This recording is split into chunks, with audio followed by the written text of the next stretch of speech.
Bom, pessoal, boa noite. Desculpem o atrapalho, mas vamos recomeçar. Boa noite aos colegas do Banderni, mais uma vez. Boa noite aos estudantes de Ciências Contábeis. Hoje, no Dia do Contador. Boa noite a quem está nos assistindo. Agradecer o convite do professor Josué para participar e fazer essa palestra de uma situação vivida há 30 anos atrás. Inicialmente, eu gostaria de colocar a composição do Conselho do Sistema Financeiro Nacional, o qual ele é composto pelo Conselho Monetário Nacional, Banco Central do Brasil, Comissão de Valores Mobiliários e instituições financeiras públicas e privadas. O Conselho Monetário Nacional tem o objetivo de formular a política de moeda e do crédito. Eu quero mostrar aqui a composição em 1990 e a composição atual. Vejam como era a composição do Conselho Monetário Nacional em 1990, com diversos ministros de Estado, presidente das várias instituições financeiras públicas estatais, um representante das classes trabalhadoras e 6 membros nomeados pelo presidente da República. Imagina o que é fazer uma política da moeda e do crédito com essa quantidade de pessoas. Atualmente, apenas o ministro da Economia, presidente do Banco Central e secretário especial de Fazenda compõem o Conselho Monetário Nacional. Banco Central do Brasil. O objetivo dele é cumprir e fazer cumprir a legislação e as normas do Conselho Monetário Nacional. Na época, os diretores eram nomeados diretamente pelo presidente da República. Hoje, eles são indicados e sabatinados pelo Senado Federal e só então eles podem assumir a diretoria do Banco Central. É um filtro que se faz para que pessoas técnicas realmente exerçam a função de diretor do Banco Central. As instituições financeiras. O objetivo é intermediar a aplicação de recursos financeiros próprios e de terceiros. Continua hoje a mesma situação. E o tipo? Privadas e públicas. A privada, aquela que tem o controle acionário da iniciativa privada, e a pública, quando o controle acionário é do poder público. Vamos entrar agora no sistema financeiro estatal, estadual do Rio Grande do Norte. Sistema financeiro Banderni. O sistema financeiro Banderni era composto pelo Banco do Estado do Rio Grande do Norte, Banderni, foi fundado em 8 de nove de 1905 e liquidado em 20 de setembro de 1990. Agora, não foi liquidado só o Banderni. O Banderni tinha mais duas instituições, a Crédito Imobiliário e a Banderni Crédito Financiamento e Investimentos. Naquela época, se você entrasse no banco para fazer um depósito, era recebido pelo Banco do Estado do Rio Grande do Norte. Mas se você fizesse um depósito na sua conta de poupança, quem recebia era outra empresa, Banderni Crédito Imobiliário S.A. E se na mesma hora você fizesse um financiamento de um automóvel, por exemplo, esse financiamento era feito por uma outra empresa, Banderni Crédito Financiamento e Investimentos. No final de 1988, então, o Banco Central permitiu que os bancos se transformassem em bancos múltiplos. Então, uma única instituição financeira poderia fazer isso tudo, ou seja, reduzir custos. O outro órgão financeiro do Estado do Rio Grande do Norte era o BDRN, Banco de Desenvolvimento do Estado do Rio Grande do Norte. Então, o sistema financeiro estatal do Estado do Rio Grande do Norte era composto pelo Sistema Financeiro Banderni e pelo BDRN. O Banderni, além das 3 empresas que eu falei, tinha também o Clube Banderni, que era uma associação cultural e desportiva mantida com recursos dos funcionários do Banderni e mais também uma parte da empresa Banderni. Tinha também a Potprev, Previdência Privada, que tinha por objetivo complementar a aposentadoria dos funcionários do Banderni quando se aposentassem. O valor foi calculado de acordo com o estudo atuarial feito na época pela Potprev. E tinha também a Banservice, Banderni Prestação de Serviços, que era uma empresa de prestação de serviços de limpeza e vigilância. Então, o sistema financeiro Banderni era composto nessa situação. Quantidade de agências. O banco tinha 8 agências aqui na capital, tinha 43 no interior, 5 em outros estados, total de 56 agências e 1.424 colaboradores.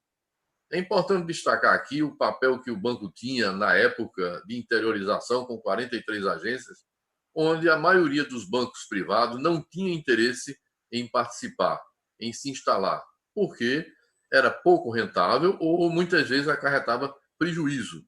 Então, os bancos estatais dos estados, isso era em todo o Brasil, eles interiorizavam para difundir a sua política e levar a política do governo do Estado e tentar fazer com que a população tivesse acesso ao banco, não só daquela cidade onde ele estava instalado, mas também das cidades circunvizinhas. Então, essa era a nossa posição do Banderni na época em que foi liquidado. As atividades financeiras do Banderni: captação de depósitos à vista, e também captava recursos para o overnight, que era uma aplicação na época que todos os bancos faziam. Essa aplicação era captada do dinheiro das empresas privadas, empresas públicas, pessoa física, pessoa jurídica, todos. O banco recolhia esse recurso e ele comprava títulos. Todas as operações de overnight do Banderni, elas eram lastreadas por títulos públicos federais e estaduais. Não havia, naquele momento, nem nunca existiu no Banderni, nenhuma operação captada via overnight sem que houvesse lastro para essa operação. Significa que, no dia seguinte, todo esse valor do overnight, ele retornava ao banco. O banco comprava o título e no dia seguinte o título retornava. Quem não queria fazer isso usava o overnight para fazer caixa, que não era o caso do Banderni. Tá? O Banderni também fazia operações de curto prazo, né? Cheque especial para pessoa física, desconto duplicadas, operações de contrato de crédito com pessoa jurídica. Essas eram as operações que hoje também se realizam normalmente. E o banco não tinha nenhuma operação de depósitos a prazo. Realizava também operações de longo prazo, como agente financeiro do BNH, Banco Nacional da Habitação, e BNDES. E também fazia prestações de serviços, recebendo de água, luz, telefone, etc., o que hoje também continua. Eu vou fazer aqui uma colocação sobre o BNH, porque muitos hoje não conhecem, não se lembram, nem sabem até que existiu o Banco Nacional da Habitação. O Banco Nacional da Habitação, ele tinha como objetivo promover a construção e aquisição de moradia própria, o que hoje é feito pela Caixa Econômica, que sucedeu ao BNH. E também financiava obras de infraestrutura urbana e saneamento básico para os governos estaduais. Também, o Banco Nacional da Habitação, os recursos dele eram provenientes da poupança, dois tipos de poupança. Uma poupança compulsória, que era através do Fundo de Garantia do Tempo de Serviço, que era repassado ao BNH, e a poupança voluntária, que era das cadernetas de poupança e das letras imobiliárias. Então, o recurso que o BNH dispunha era FGTS, caderneta de poupança e letra imobiliária. Era o recurso do BNH. Com um detalhe, o BNH era classificado como banco de segunda linha. Como banco de segunda linha, ele era impedido de operar com o mutuário final, ou seja, a pessoa física que comprava a casa própria, ela comprava através de uma instituição financeira, que era o agente financeiro. Então, o agente financeiro tratava com o tomador final e, em seguida, ia ao BNH e recebia aquela operação. Mas o agente financeiro chamava-se também interveniente garantidor, ou seja, se o mutuário final, a pessoa física, não pagasse aquela operação, o agente financeiro teria que pagar ao BNH. Assim funcionava a situação naquela época. E o Banderni era um agente financeiro do BNH. E existiam facilidades para que o governo do Estado ele conseguisse recursos junto ao BNH para obras de infraestrutura urbana e saneamento básico. Facilidade como? Maior cliente e acionista majoritário. Ora, são duas situações que facilitam para que a operação de crédito seja realizada. Mas também existiam dificuldades. Para fazer uma operação, o Banco Central necessitaria autorizar, porque os bancos são impedidos de operar com quem tem uma participação acionária, na época, maior do que 0,5% do seu controle acionário. Eu não sei hoje qual é a situação, mas na época era 0,5%. Então, em princípio, o governo do Estado não poderia fazer a operação via Banderni. Mas existiam também consequências. Quais eram? Elevação do endividamento do Banco Estadual. Por quê? As operações de infraestrutura urbana e saneamento básico eram operações de grande vulto. Eram operações elevadas. Então, certamente que o agente financeiro iria se endividar ao se tornar um agente financeiro do BNH. Como ocorria a solicitação do crédito? O governo do Estado solicitava ao Banco do Estado do Rio Grande do Norte, o Banderni, a operação. O Banderni, então, solicitava o crédito ao BNH, Banco Nacional da Habitação. O BNH, então, emprestava o recurso com correção monetária e juros de X%. O Banderni, então, emprestava ao governo do Estado com juros de X mais Y. Então, a única rentabilidade que o Banderni tinha era esse Y, o que era um juro muito baixo e operação de longo prazo, valor alto.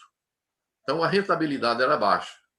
Então, nessa situação, o que é que acontecia? O agente financeiro, no caso o Banderni, ele se tornava devedor perante o BNH e credor perante o governo do Estado. Então, essa era a situação não só do Banderni, como de todos os bancos estatais e estaduais do Brasil. Não há nenhuma diferença entre o Banco do Estado A do Estado B. Todos eles eram intervenientes e garantidores das operações realizadas com seus governos estaduais. Eu vou passar aqui algumas operações, qual era a situação do Banderni no dia 20 de setembro. Nós tínhamos uma quantidade de aplicadores no overnight, em torno de 1.500 pessoas, e 14 milhões e 900 mil dólares, eu está aqui colocado em dólar, como uma forma de trazer a valor presente aquilo que acontecia naquela época. E o banco tinha recursos financeiros em caixa, do próprio banco. Tinha saldo em caixa, 700 milhões, e no overnight, 2 milhões e 600. Recurso do próprio Banderni, não era recurso de terceiro.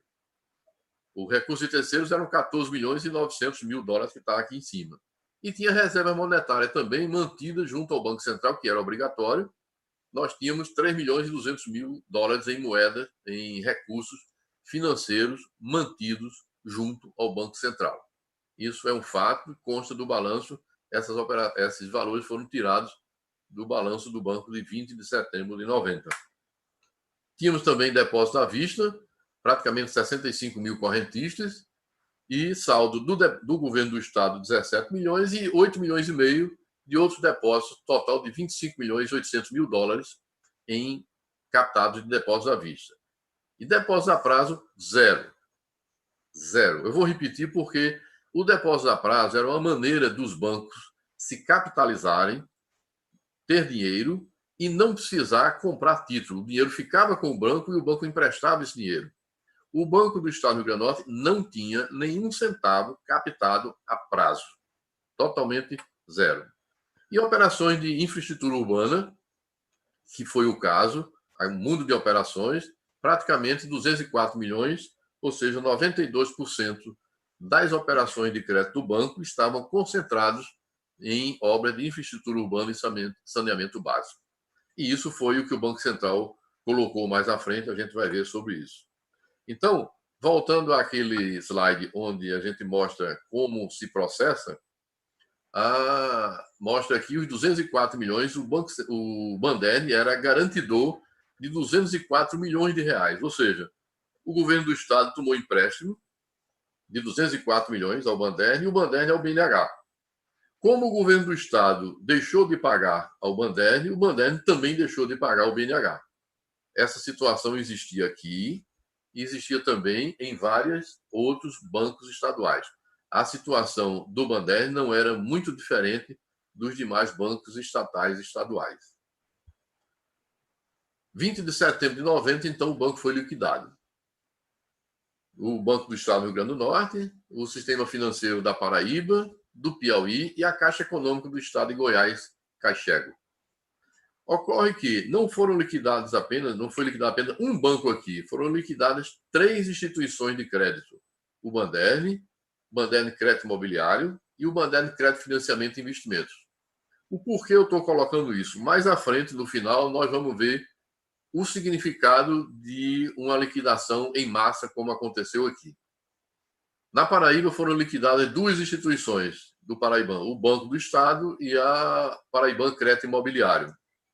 No Piauí, 2 instituições, o Banco do Estado e a Crédito Imobiliário, e a Caixa Econômica do Estado de Goiás. Então, não foram liquidadas apenas 4 instituições, foram liquidadas 3 no Rio Grande do Norte, 2 na Paraíba, 5, 2 no Piauí, 7, uma em Goiás, 8.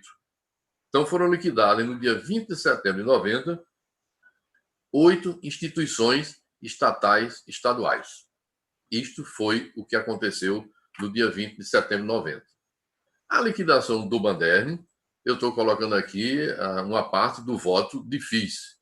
Esse voto foi proposto pela Diretoria de Fiscalização do Banco Central para a liquidação do Banderni, e aqui eu vou colocar as principais cláusulas, as principais condições que ele elencou para liquidar o banco. O que é que o Banco Central coloca? Desestruturação administrativa levou a fiscalização do Banco Central várias vezes a emitir relatórios e solicitar do Banco do Estado do Rio Grande do Norte a adoção de providências enérgicas, objetivando rápido aprimoramento de suas informações e de seus controles internos, especialmente aqueles pertinentes aos setores técnico-contábeis.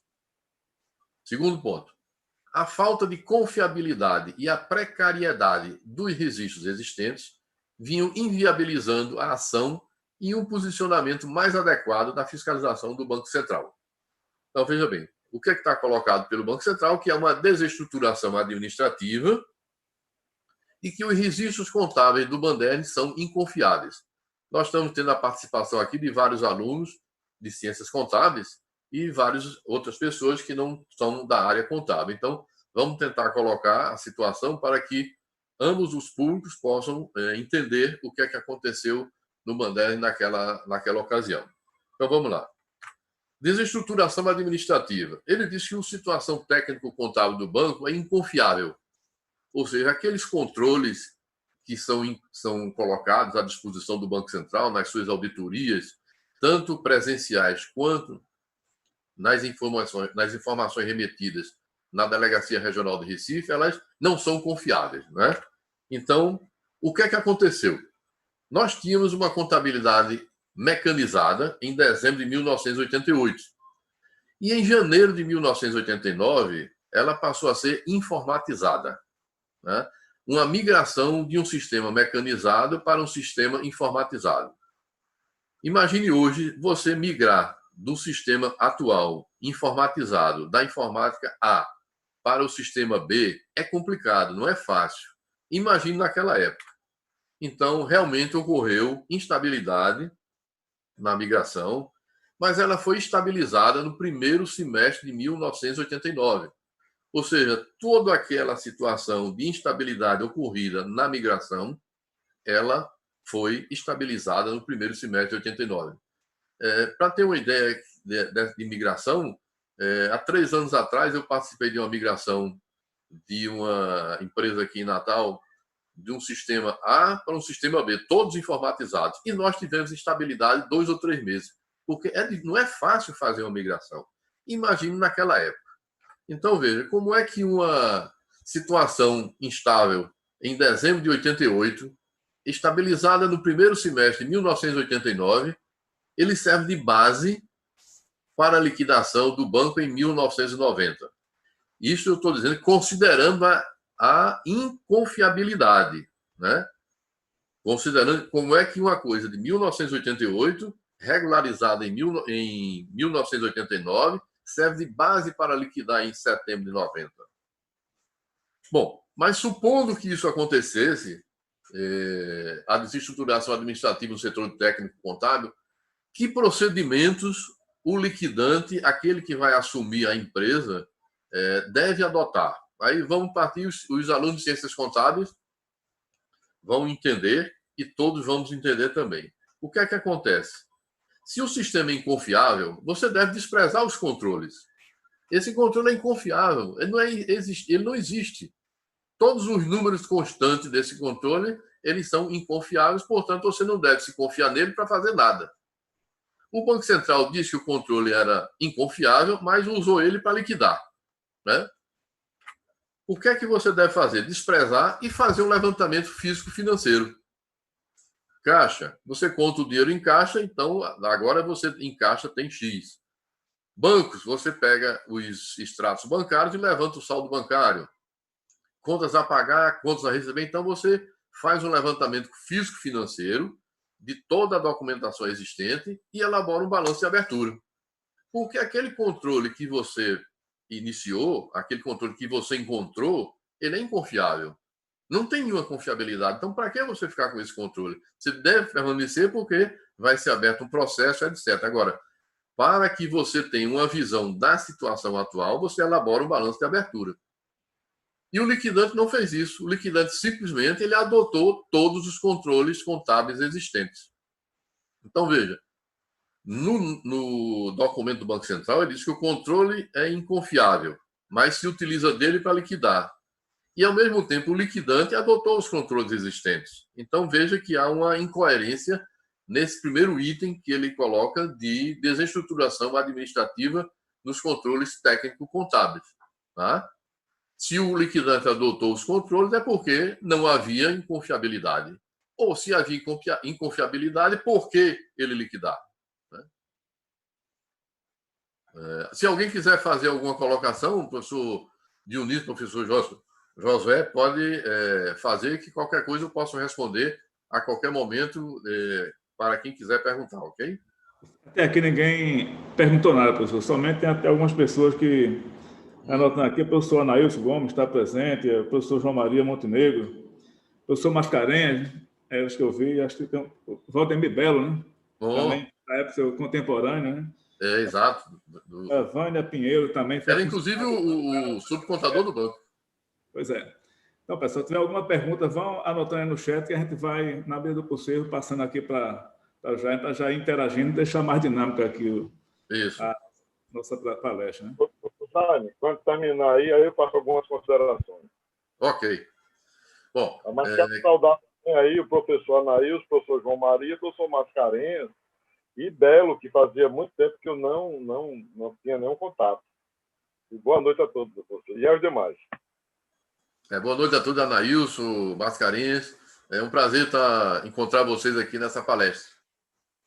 Bom, então, continuando o voto do Banco Central, no item 3, ele diz que o Bandelli e seus administradores já haviam sofrido processo administrativo por parte do Banco Central, em outubro de 89, com apenação, aguardando decisão de grau de recurso no Conselho de Recursos do Sistema Financeiro. Procede. O que é que aconteceu? Foi a alteração do sistema contábil, que foi regularizada no primeiro semestre de 1989. Isso aí procede, realmente houve o processo administrativo por conta disso. Vamos ao segundo ponto da liquidação do Bandelli. O item 4 do voto do Banco Central. Isso aqui foi extraído do voto do Banco Central. A par dos descompassos administrativos, dados extraídos da posição contábil recente demonstram o agravamento do quadro econômico-financeiro da instituição, atingindo níveis técnicos que configuram situação de irreversibilidade. No item 5, ele diz que assim é que tais demonstrativos informam altíssima concentração de créditos junto ao setor público, aproximadamente 95% de suas operações de crédito, acompanhada de grande inadimplência. Vejam, tais demonstrativos informam altíssima concentração de crédito. Ora, os demonstrativos são inconfiáveis. Como é que ele, então, se o demonstrativo é inconfiável, ele diz que essa situação é de 95%. Mas era realmente, é porque o demonstrativo era confiável. Ele arranjou o motivo, ele preparou o motivo. Os 204 milhões que representa, está aqui colocado naquele quadro onde eu coloquei como se dá a intermediação dos recursos, está aqui os 204 milhões. Então, essa situação do Banderni não era diferente de outros bancos estatais e estaduais. Eram semelhantes. Está aqui a posição de alguns bancos que ostentam posição semelhante à do Banderni. O Banco do Estado do Acre tinha 97%. O de São Paulo, 91%. Mato Grosso, 92,7%. E o Rio Grande do Norte aqui tinha 92%. Então, se era o problema de concentração de crédito, havia uma concentração de crédito em outros bancos. Esses exemplos aqui são apenas alguns, mas todos os bancos do Brasil, estatais, estaduais, eles ostentavam posições semelhantes. Por quê? O BNH não podia operar com o mutuário final, que no caso da obra de infraestrutura urbana e saneamento básico, era o governo do Estado. Então, o BNH necessitava de um interveniente garantidor, de um agente financeiro. Muito bem, concentração de crédito. Como o banco não podia operar, aqui que eu falei no início, quem participa do capital acionário, no máximo 0,5%, não pode fazer operação com o seu banco comercial.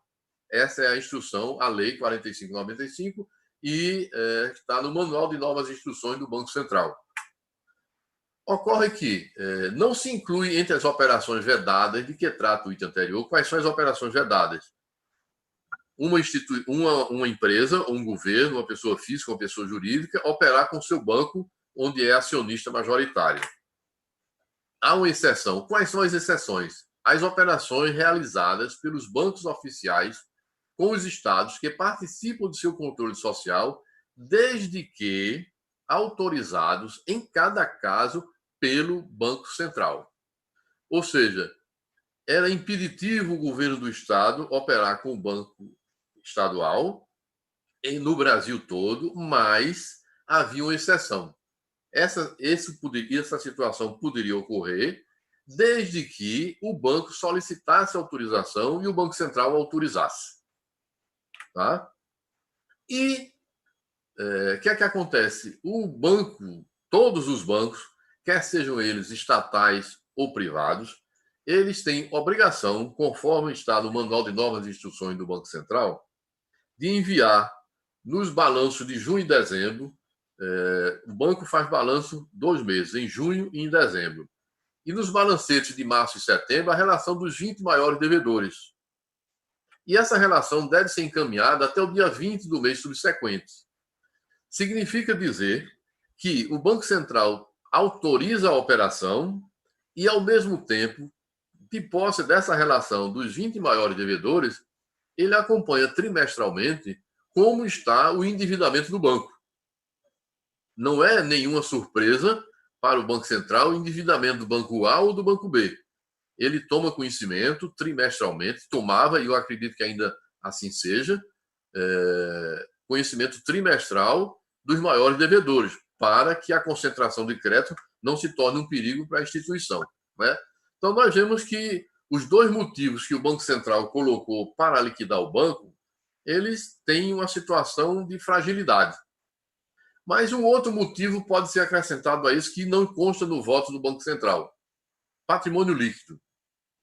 Se o patrimônio líquido é negativo de um banco, significa que ele está em situação difícil. Patrimônio líquido é o seu patrimônio, é aquilo que você tem. Se você está devendo mais do que você tem de patrimônio, significa que você está com o seu patrimônio líquido negativo.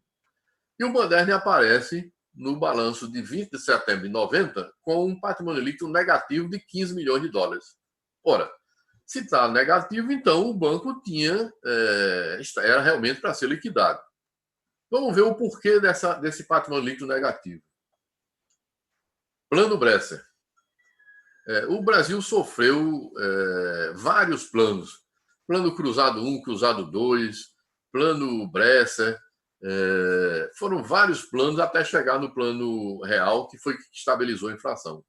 Então, esse Plano Bresser, quando chegou, o Sindicato dos Bancários entrou com ação, porque todo plano, quando entrava, ele tirava alguns direitos. Então, todos entravam na justiça. Então, o Sindicato dos Bancários entrou na justiça para questionando o Plano Bresser ser aplicado no Banderni. E isso era um volume enorme, vultoso, era uma coisa fora do comum que foi provisionado 17 milhões de dólares de provisão. O que é uma provisão? Uma provisão é uma despesa que a instituição faz e, ao invés de pagar, ela lança no passivo na sua obrigação a pagar. Ou seja, significa que o Banderni fez uma despesa e lançou uma obrigação a pagar de 17 milhões de dólares. Então, nessa situação, o patrimônio líquido ficou negativo. Essa provisão ainda estava em julgamento de primeira instância. Isso não se provisiona.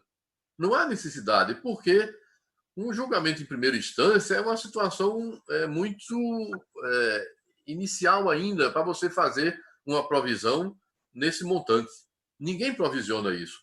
A partir da segunda instância e da terceira instância, aí é que a coisa começa a complicar e aí realmente a provisão pode e deve se tornar necessária. Mas nessa situação, não. Então, o que é que o liquidante fez? Provisionou. Se a provisão não tivesse existido, o patrimônio líquido do Bandeira era positivo em 2 milhões de dólares. Então, é preciso entender que os dois motivos elencados pelo Banco Central não se sustentam.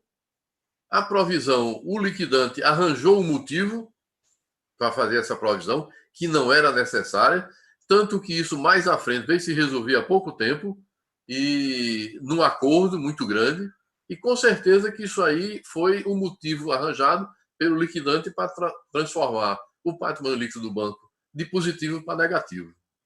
Né? Então, pois não. Tem aqui já algumas perguntas, acho que talvez até já tenha respondido agora, que é deixa eu ver aqui, o Severino Helder Câmara pergunta, já na sua opinião, o banco deveria ser realmente liquidado? Talvez até com esse demonstrativo, né, desses motivos, talvez até já tenha respondido, se quiser até mais detalhar um pouco mais, né? Talvez já seria a sua opinião, né? Vamos lá. Severino Helder, prazer em ouvir, em ver que você está acompanhando. Helder, é o seguinte, veja, não. A resposta simplesmente é não. Por quê? Porque os dois motivos elencados pelo Banco Central, que são controles internos desestruturados e concentração de crédito, veja, vamos partir para o primeiro ponto. Controles internos desestruturados, sem sustentação técnica. Isso ficou bem claro que não há sustentação técnica para liquidar o banco. Por quê? Se os controles internos são inconfiáveis, você se utiliza deles para liquidar e, ao mesmo tempo, mantém. Ou seja, há uma incoerência. Você não pode liquidar uma instituição de crédito através do conhecimento de um controle interno inconfiável e aplicar uma liquidação extrajudicial. Se o controle interno ele é confiável, ok. No caso aqui, aconteceu uma contradição. Controles internos são confiáveis, confirmas pela posição do liquidante. O liquidante manteve todos os controles internos funcionando normalmente. E concentração de crédito. Todas as operações de crédito que o banco tinha com relação à obra de infraestrutura urbana e saneamento básico foram autorizadas pelo Banco Central do Brasil. E a evolução da concentração de crédito era do pleno conhecimento, já que trimestralmente o Banco Central acompanhava a relação dos 20 maiores devedores. Então não é nenhuma surpresa. Caberia ao Banco Central, se entendesse que 50% é muito ou 30%, já naquele momento alertar o banco e não autorizar mais a operação de crédito. Isso fica bem claro. Não há motivo. Os dois motivos colocados pelo Banco Central, que são esses dois aí, não têm sustentação. E o terceiro motivo, que o liquidante, na época, José Roberto Alves, que era um funcionário de carreira do Banco Central, ele arranjou esse motivo, que era o patrimônio líquido negativo. Ou seja, não existia também esse motivo, porque o provisionamento do Plano Bresser era indevido. Não tem nenhuma documentação de suporte para você provisionar 17 milhões de dólares.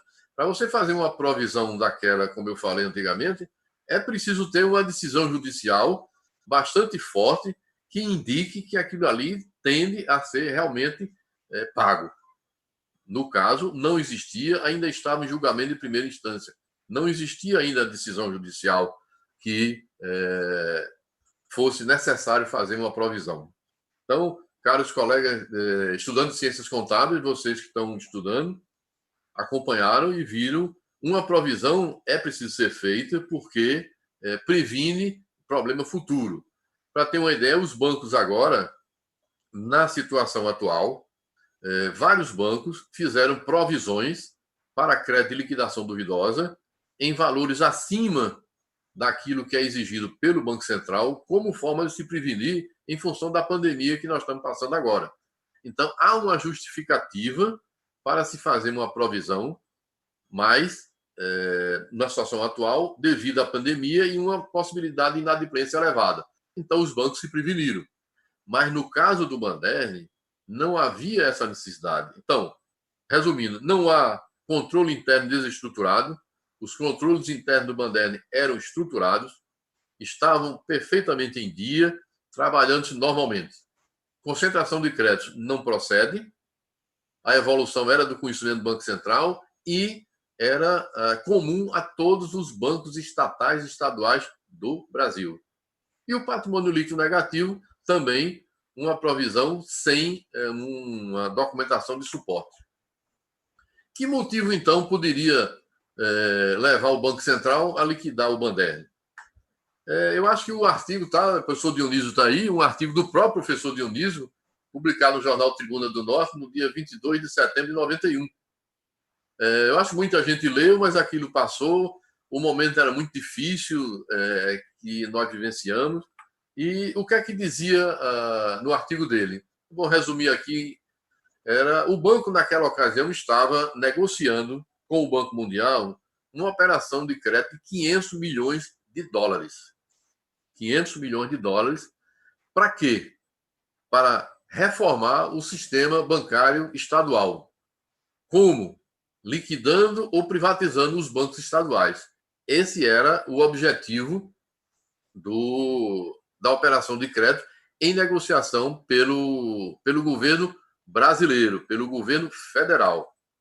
E os empréstimos, isso aqui está extraído do documento do próprio Banco Mundial, os empréstimos para ajuste desses setores serão concedidos nos anos fiscais de 89 e 90. Veja. Então, esse documento é de 1988 e as operações estavam, as negociações em andamento, e cujas operações deveriam ser liberadas em 1989 e 1990. Então, vamos a uma coincidência aqui. No dia 20 de setembro de 90, era uma quinta-feira, foi a data da liquidação do banco. No dia 21 de setembro, a sexta-feira, viajou para os Estados Unidos Ibrahim Eres. Para quê? Uma reunião com o Banco Mundial. E no dia 22 de novembro, ou no dia 23, eu agora não me recordo mais, uma viagem do ex-presidente Fernando Collor para também reunião, dentre outras, com o Banco Mundial. Coincidência? Né? Então, vejam que há uma situação muito... aquilo que o professor Dionísio colocou no seu artigo e no que consta no documento do Banco Mundial, essas coincidências seriam coincidências? Né? Não. Imagina o que é você chegar numa reunião, o presidente do Banco Central, Ibrahim Eres, e o presidente Fernando Collor chegar para uma reunião com o Banco Mundial já com a liquidação de 8 instituições estatais e estaduais do Rio Grande do Norte. Ou seja, você já estava tomando providências e se antecipando àquilo que estava sendo negociado com o Banco Central. Essa é o que a gente imagina que pode ter acontecido. Tá? Pode ser que seja diferente, mas foi a conclusão que nós chegamos. Eu fiz um trabalho, essa palestra está sendo feita, eu me esqueci de colocar no início. Eu fiz um curso de especialização em controladoria e meu tema da monografia, orientado inclusive pelo professor Dionísio, foi sobre o Banderli. Então, eu aqui extraí daquela minha monografia. Então, a situação do Banderli é isso que eu coloquei para vocês. Não tem sustentação e o final seria essa a condição junto ao Banco Mundial. Passado aí a situação da liquidação, se tentou também a reabertura do banco. Em que condições? Seriam 5 agências, 3 em Natal, 1 em Caicó e 1 em Mossoró. As 5 agências seriam... O Banco Banderli seria reaberto apenas com essas 5 agências. Foi indicado uma diretoria técnica, eram 3 funcionários de carreira do Banco do Nordeste, que vieram para Natal para iniciar os procedimentos de reabertura. E redução do quadro de funcionários, limitado a 350, e foi feito um processo seletivo para selecionar apenas 350 empregados. Aqueles que não fossem selecionados tinham duas opções: eles poderiam ser desligados, recebendo todas as verbas trabalhistas e mais meio salário por cada ano de serviço, limitado a 10. Ou então poderiam ser absolvidos pelo governo do Estado. Então, isso foi o que aconteceu na condição de reabertura, e isso é o que foi feito o processo seletivo. Os 350 que ficaram no banco, esses 350 foram mais à frente demitidos, todos, sem nenhum benefício extra quando da seleção que aconteceu em 92, se não me falha a memória. Essa condição de reabertura foi dada pelo governo federal. Está aqui o voto do Banco Central, já concordando com a reabertura, porque os recursos foram viabilizados através da reserva monetária. Então, não só aqui, quanto a Paraíba e quanto ao Piauí. Todos os três bancos tiveram recursos da reserva monetária separados para a reabertura dos seus bancos. Então, as condições de reabertura eram ter dinheiro, tinha. Está aí o dinheiro da reserva monetária. Redução do quadro de funcionários. Foi feita a redução para 350 pessoas. E os demais foram absolvidos ou desligados. Então, as condições de reabertura estavam colocadas. E o Banderni sofreu um processo que eu chamo de autofagia. Todo o recurso do Banderni, se lembram quando eu disse no início que o recurso do overnight e o recurso que o banco tinha, todos ficaram no banco. No dia seguinte à liquidação do banco, o recurso voltou para o banco. E eles foram depositados no Banco do Brasil, a agência Ribeira. O liquidante, inclusive, estranhou quando um colega nosso, Antônio Pires, perguntou ao liquidante o que é que fazia com o dinheiro do banco. E o liquidante disse: que dinheiro? Se o banco foi liquidado, isso aqui está o dinheiro. Porque o dinheiro retornou, que o banco não fazia operação sem lastro. O banco funcionava perfeitamente dentro das normas. E, após a liquidação, o banco sofreu um processo de autofagia, porque foram mantidas todas as despesas do pessoal, todas as despesas de manutenção, diárias e viagens do liquidante e seus assistentes. Não veio um liquidante para cá, foram vários liquidantes que vieram. E esses liquidantes viajavam constantemente para Brasília, ida e volta, e ou para suas cidades de origem, não sei, não me lembro. Então, isso foi um processo de despesa grande. E depois, de maio de 92 em diante, com os 350 selecionados, e continuando a manutenção e as diárias e passagens dos indicados à diretoria e dos liquidantes e assistentes. É importante destacar isso aqui, porque todo o dinheiro do banco, que estava no banco, foi perdido, foi jogado em despesa aqui. E o banco tinha dinheiro, não havia motivo para liquidar. Né? Quem teve prejuízo? Os funcionários do banco. Nós perdemos o emprego. Foi uma situação muito difícil, não dá para imaginar, mas muitos empregados do Banderni eram casados com outra pessoa do próprio Banderni, então perdeu o emprego o marido e a mulher. Todos tinham dificuldade de recolocação. Por quê? Um funcionário, um bancário, ele conhece de banco. E aqueles que estavam na direção geral do banco, mais ainda. Eles não tinham dificuldade em encontrar um novo emprego. Era muito difícil um bancário de carreira para encontrar um novo emprego. Essa situação foi muito difícil. O dinheiro, deixamos de receber salário. O salário passou a ser pago pelo governo do Estado depois de, acho que, uns 3 ou 4 meses. A liquidação sem motivo. Nós vimos aí o que é que aconteceu. Situação delicada. Muitos os funcionários mais antigos, inclusive, mais prejudicados, porque muitos trabalharam no interior, não tiveram condição de fazer cursos superiores, o que hoje é fácil, na época era difícil. Aqui em 90, por exemplo, só tinha a Universidade Federal e a Unipec com 3 cursos. Então, os mais antigos, inclusive, tinham mais dificuldade para fazer, porque muitos trabalharam no interior durante muitos anos, depois que vieram para a capital. Então, foi um sofrimento muito grande para todos os funcionários. E o Estado perdeu também. Perdeu porque uma interação com o mercado financeiro. Hoje é fácil, qualquer pessoa tem acesso ao mercado financeiro com muita facilidade. Mas na época não tinha. Para você ter uma integração melhor com o mercado financeiro, era através de uma instituição financeira. E o governo do Estado tinha isso através do Bandeira. Não só o governo do Rio Grande do Norte, como todos os bancos. Os funcionários públicos recebiam pelo Banco do Estado, no interior e aqui.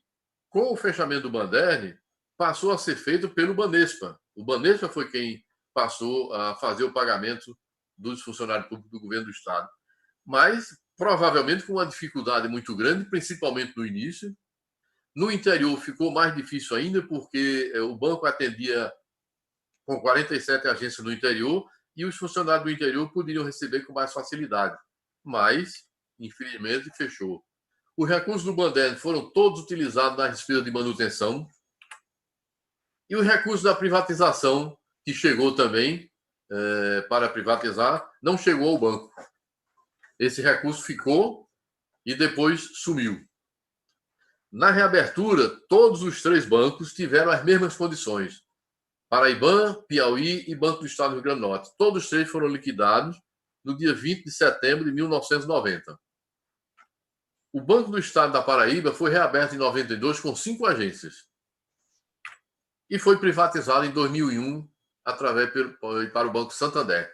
Então, o Paraiban, na mesma situação nossa, ele foi liquidado e foi reaberto em 92. Banco do Estado do Piauí foi reaberto, não tenho a data aqui, mas foi reaberto e foi incorporado ao Banco do Brasil no dia 1 de março de 2000 e na época da incorporação ele tinha 7 agências. O Banco do Estado do Rio Grande do Norte foi liquidado também, mas não foi reaberto. Foi o único banco que não conseguiu ser reaberto. Desconhecidos os motivos. Nenhum funcionário participou das conversações com o Banco Central. Não posso aqui adiantar nada dos motivos que levaram o Bandeira a não reabrir e aos demais bancos liquidados, Piauí e Paraíba, reabrirem, porque nenhum funcionário participou das conversações com o Banco Central.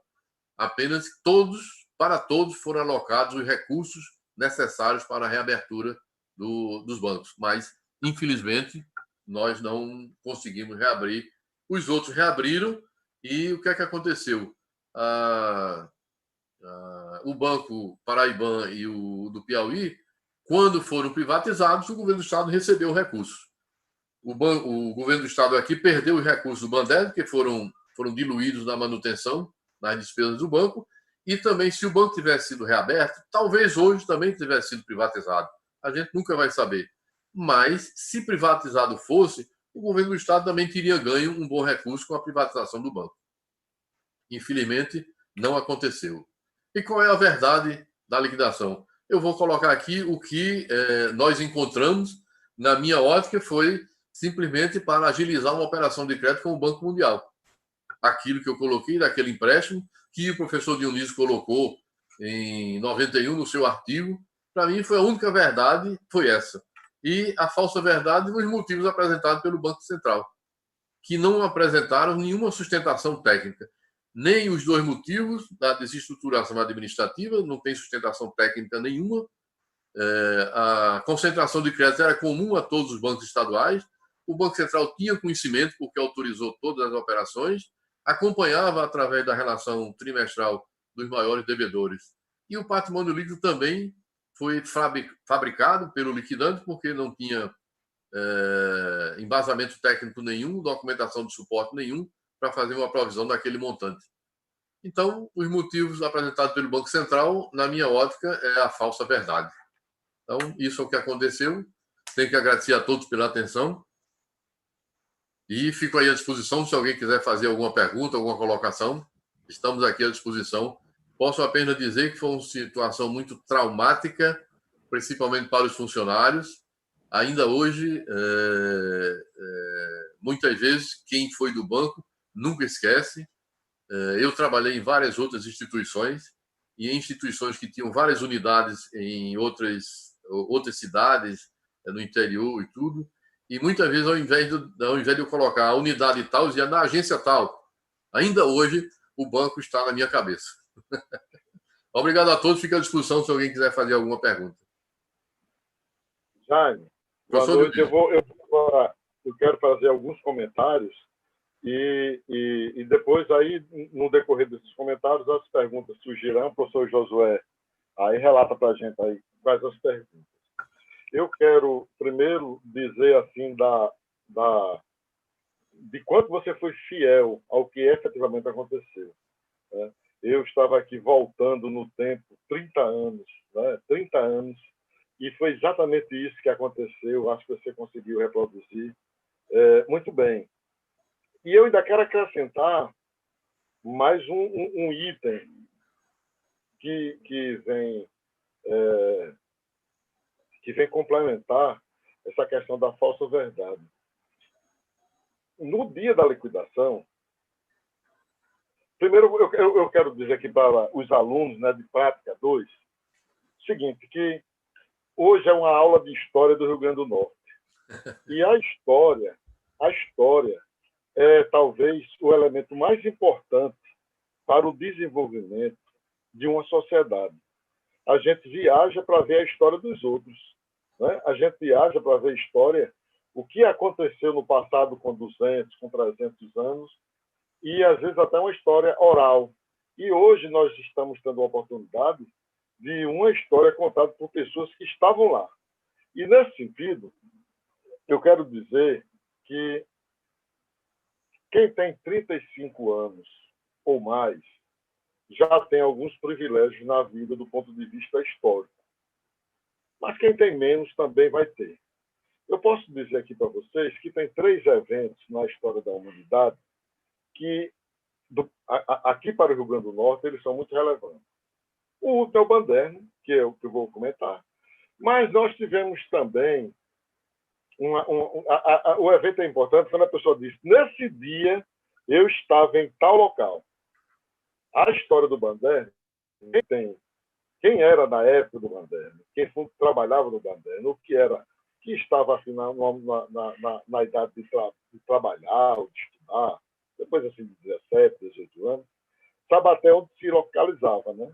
A mesma coisa acontece quando se fala no dia 9 de setembro, 11 de setembro de 2001, né? 11 de setembro de 2001 foi um marco, né? O início do século começou com aquele atentado das Torres Gêmeas e aquilo ali mudou toda a geopolítica do mundo. E agora nós estamos passando por outro, que é essa pandemia. O mês de abril de 2020 ele vai ser muito estudado, muito estudado. E todos vocês que estão participando dessa live sabem muito bem o que é que estavam fazendo, sabem muito bem o que o que estavam passando, porque, olha, o mês de abril de 2020 é o pior mês que a humanidade já passou. Uma coisa a gente fala assim, deu exemplo de uma geopolítica mundial, por último, vou falar no Banderno, que é um tema. Mas eu queria deixar registrado também que nós hoje somos testemunhas do mês que, do ponto de vista econômico, foi o pior que a humanidade já passou. Olha, isso não é pouca coisa. Vocês que estão aqui ouvindo, vocês particularmente, os alunos de Prática 2, prestem muita atenção. Vocês vão falar muito sobre o mês de abril de 2020. Porque no mês de março começa, né, a divulgação da pandemia, OMS e tal, abril se para. E em abril, o mundo parou. Não foi Natal, não foi o Rio Grande do Norte, não foi a América. Não. O mundo parou. E isso vai ser motivo de muitos estudos, muitos estudos. Então, eu já estou alertando que vocês, que são jovens, que estão participando, vão falar muito sobre isso. No futuro, vocês serão demandados para... E como é que foi aquele mês de abril de 2020? Aí você vai lá e explica: olha, eu estava assim, eu fiz isso, eu estava fazendo curso de contábeis e estava com a segunda semana de aula e as aulas pararam e ninguém sabia o que ia acontecer, o emprego também sumiu, enfim, o que vocês sabem, né? Isso vocês vão falar muito nos próximos anos. Eu acho que daqui a 30 anos, cada um de vocês vai estar dando um depoimento sobre o mês de abril de 2020. Só que hoje, o depoimento é sobre o mês de setembro de 1990. 20 de setembro de 1990. O que é que você estava fazendo? Né? Aí agora já não é para vocês, né, estudantes que estão aí fazendo Prática 2, é mais para um outro grupo, né? Um outro grupo que está aqui participando também.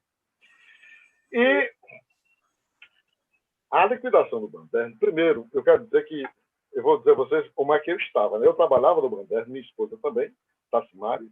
A gente saiu do Banderno porque a gente estava fazendo a migração do sistema, como o professor Jaime falou aí, mudando o sistema da crédito imobiliário, ele preferiu o banco, e a gente estava fazendo a crédito imobiliário. Quando eu cheguei em casa, liguei a TV, e estava na TV Manchete, na época, a TV Manchete, aí saiu, estava tirando a cabeça e saiu, olha, acabou de ser decretada a liquidação tal. Aí eu fui lá para o Banderno. Desci, voltei lá na Ribeira, que era a direção geral do Banderno. E cheguei, inclusive, antes dos liquidantes. Certo? Cheguei antes do liquidante. E ficamos ali fora, esperando para ver o que iria acontecer. E logo em seguida chega o liquidante. E aí onde entra o depoimento que eu queria deixar registrado aqui. O presidente do banco, eu era chefe do departamento, como também Jaime, e a gente está com o presidente do banco, que era Gilberto Targino, o nome do presidente do banco. Estou do lado de Gilberto Targino, quando ele chega o liquidante, diz, olha, eu sou o liquidante e apresento uma carta. Que era para, tipo assim, a carta de apresentação para ele poder assumir o banco. E Gilberto Targino pergunta, qual é o motivo da liquidação do banco? E olha, pasmem, a resposta, que eu estava lá e vi, viu? Eu estava quando ele disse, é porque o banco está em greve. O banco está em greve. Veja como a liquidação, havia uma preparação para a liquidação dos bancos, o que confirma muito essa hipótese da questão da relação, de ter que viajar rapidamente por conta dessa reunião do Banco Mundial, do FMI. Ele alegou, estava havendo uma greve efetivamente, mas greve nunca foi motivo para a liquidação do banco, porque a liquidação do banco é por questões que depois eles colocaram lá, falta de controle, passivo a descoberto, né? Quer dizer, e ele disse lá, presidente do banco, porque está havendo uma greve. E na hora eu não percebi a gravidade do que ele estava dizendo. E passou. Ele disse e entrou e tal. Depois é que eu percebi o quanto eles não sabiam por que estavam liquidando o banco. E Jaime confirma, quando ele diz aí, foi feita uma provisão, olha só, Plano Brescia, todos os bancos, todos os funcionários de banco, todos os funcionários das empresas que tinham sindicatos, porque isso era via sindicato, ajuizaram o prejuízo que tiveram no Plano Brescia. Não foi o Banderno. Ajuizaram e não ganharam, né? Ajuizaram e não ganharam. Então, como é que você vai provisionar no ajuizamento no início? E os outros que fizeram? Banco do Brasil, Caixa, todos fizeram, todos. Porque eram sindicatos bancários. Na época, a Telebrás também tinha sindicatos fortes, Telesp, também todos fizeram. Né? Os sindicatos todos fizeram, porque o Plano Brescia, ele expurgou um pedaço da inflação e o funcionário deixou de receber aquele expurgo, quando, na verdade, a inflação existiu. Do ponto de vista, aconteceu isso também com a poupança, e recentemente a poupança também estava sendo julgada, porque foi uma coisa errada, né? Expurgaram um pedaço do rendimento dos funcionários. Então, teve isso aí. Como era a situação naquela época? Aí onde entra o que eu quero agregar aqui para vocês, complementando aqui o que o professor já me falou, a questão da história. Olha, o Brasil, do ponto de vista gerencial, é muito jovem, muito imaturo. Até 1986, isso num depoimento dado pelo secretário de Política Econômica do governo federal não sabia quantos funcionários tinha. 1986. Era um amadorismo total. A folha de pagamento, segundo esse secretário de Política Econômica, era feita a partir das demandas. Olha, a gente precisa de tantos milhões. Aí o Caixa do Governo, o secretário do Tesouro, né, transferia os valores. Os responsáveis pela área econômica não sabiam usar a planilha Lotus 1, 2, 3. Para quem não sabe o que é Lotus 1, 2, 3, é Excel, né? Era Lotus 1, 2, 3. O pessoal não sabia usar. Em 86. Então, começa uma coisa de tentar passar de um país gerencialmente atrasado para um país que precisava mostrar para o mundo, e aí casa exatamente nessa questão. Vamos liquidar banco, porque isso é coisa de país, banco estadual é coisa de país atrasado, quando é exatamente o contrário. A nossa economia do Rio Grande do Norte, ela sofre muito, e aí vem a utilidade do Banderno, com a liquidação do Banderno. Aquele parque lá, via costeira, se não existisse o Banderno, não tinha via costeira. Se não existisse via costeira, Natal não tinha o seu principal produto, que é o turismo. O Rio Grande do Norte depende do turismo. E esse turismo começa com os financiamentos que o Banco do Desenvolvimento do Rio Grande do Norte, que fazia parte do sistema também de financiamento do Estado, propiciou esse financiamento. Vocês acham que esse projeto Camarão é recente? O projeto Camarão começa com Cortês Pereira e passa por financiamento do Banderno. Indústria de confecções. Também, o Banderno financiava indústria de confecções, como financiava junto. Tinha um programa chamado FINOR, Financiamento do Nordeste, utilizado pelo Banco do Nordeste, mas também pelo... Olha, a indústria de confecções aqui, olha, onde é o shopping Natal, era uma indústria de confecções Seis Magos. Onde é o Carrefour, era T. Barreto. Onde é o shopping lá em frente ao o shopping Natal, é o... Como é o nome dele? O shopping lá em frente ao Natal. Ali era Sorieden. Né? Então, tudo isso aí, toda a indústria, ela precisa ela precisa de um suporte financeiro. O mundo inteiro, não era o Rio Grande do Norte, o mundo inteiro. E o Banderno dava muito serviço Banderno financiado, indústria Banderno financiada. Essa parte de projeto Camarão, esse projeto do Estado, o Rio Grande do Norte perdeu. A gente pode até analisar o que era o PIB do Rio Grande do Norte em 90 e o que passou o PIB do Rio Grande do Norte depois de 90. Por quê? Porque uma instituição como o Banderno era muito importante para o Estado. É diferente de um Estado mais rico, como o Banespa, por exemplo, São Paulo, Banespa, no Rio de Janeiro, que sempre tiveram BNDES lá. Muito. Aqui não. Aqui era o pequeno negociante, a cidade era formada por pequenos empresários. Então, o Banderno fez muita falta. Fez muita falta para funcionários, fez muita falta para o meio circulante, mas para a indústria, comércio e serviço, o Banderno foi crucial. Eu acho que o Rio Grande do Norte perdeu, naquele momento, a chance de se transformar num Estado economicamente viável por conta da falta de dinheiro. Olha, eu estou falando aqui para vocês que são estudantes de ciências contábeis, mas você não sabe o que é um pequeno financiamento. O Banderno praticava já aqueles financiamentos pequenos que ajudam. É como a Bolsa Família. A Bolsa Família é uma quantidade pequena, mas quando você soma todo o meio circulante que advém da Bolsa Família, você tem o funcionamento da economia. Aí a prova nessa pandemia, né? Esse auxílio emergencial que está mantendo a economia saudável. E o Banderno tem esse papel. Até 1990 era um banco centenário. Era um banco centenário. Então, eu quis dizer isso aqui para vocês, porque a história, vocês estão tendo uma oportunidade de ouro, de estar vendo um depoimento, 30 anos depois. Eu estava lá, né? 30 anos depois a gente está falando para vocês, como vocês também estarão falando daqui a 30 anos sobre esse mês de abril de 2020. Queria dizer também que na época também do Banderno, o FMI fazia uma pressão muito grande.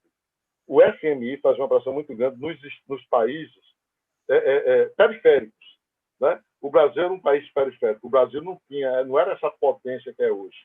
Porque o Brasil foi muito beneficiado pela disseminação da informação, né? As pessoas passaram a ter mais informação, mas anteriormente... Estão me ouvindo? Estamos. Parou aqui a minha câmera e caiu. Então o FMI pressionava. Por quê? Porque o crédito era diluído. Os estados faziam o seu modelo de desenvolvimento. E o FMI sempre foi a favor de concentrar no governo federal, porque ele podia controlar. Então, o estado do Rio Grande do Norte, o estado da Paraíba, o estado do Piauí, os estados economicamente que eram uma situação menos favorecida, esses estados sofreram muito com a perda dos seus bancos, sabe? Então, acho que hoje, quando você olha assim, diz, por que é que o Rio Grande do Norte ainda não é uma grande potência?